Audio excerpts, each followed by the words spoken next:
Studying abroad has always been an encouraged option here at Purdue. Now more students will have the opportunity to study abroad thanks to the university's new plan to increase student participation.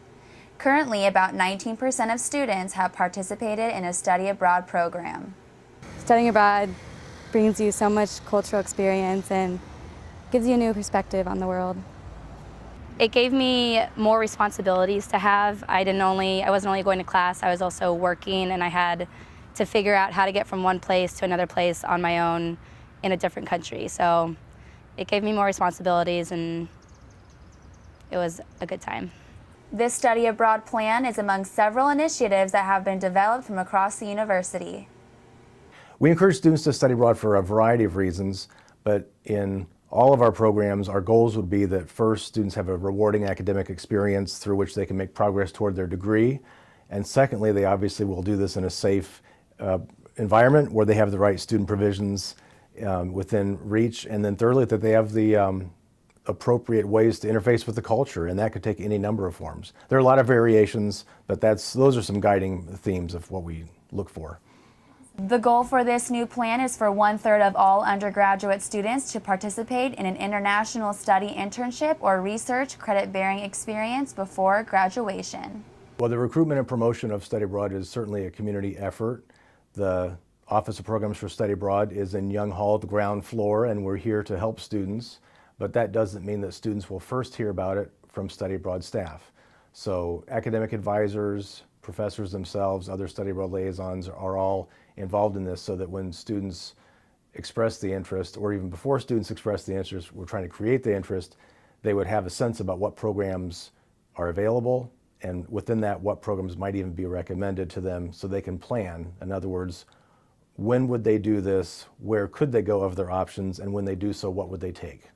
Those are the kinds of questions that we're trying to have answered well in advance so that students don't have unpleasant surprises, and so it'll be as simple as it can be while also giving them appropriate options.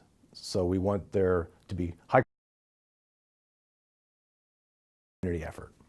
This plan will commence with the spring 2014 semester with an increased effort with international institutions as well as an introduction at next year's Boiler Gold Rush. A recent exciting change is effective with the spring semester 2014. There are new travel grants available for undergraduate students who study abroad on approved programs, and those are very generous awards at $3,000 for a semester-long program, $2,000 for a program in the summer that's at least 6 weeks and 6 credits, and $1,000 for program participation on a shorter program. So we're really excited about how that will help students with their expenses, and it also is a real symbolic sense of support from the top leadership at Purdue, including the president.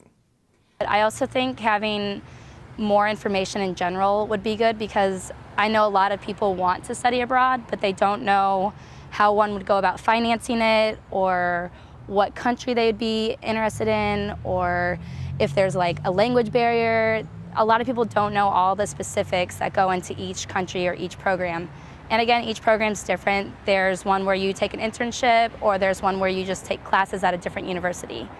So more information needs to be given on each program so more people are educated on what their decisions and options are. We hope students will not feel shy or reluctant to ask us. We go into this assuming we don't have any assumptions. We assume that students could have little to no travel experience, so students should not feel reluctant to ask us questions. These are all real concerns that they and their parents would have. We're used to answering this every day. That's why we're here, and so we hope people will not feel bashful, but will tell people of their interests quite boldly. And I'm quite convinced that if they tell people and they're open, they will get good advice so that they can be poised to have a really rich experience. The Study Abroad office is located here at Purdue's Young Hall, room 105. Students looking for more information can visit studyabroad.purdue.edu. I'm Karina reporting for Fast Track.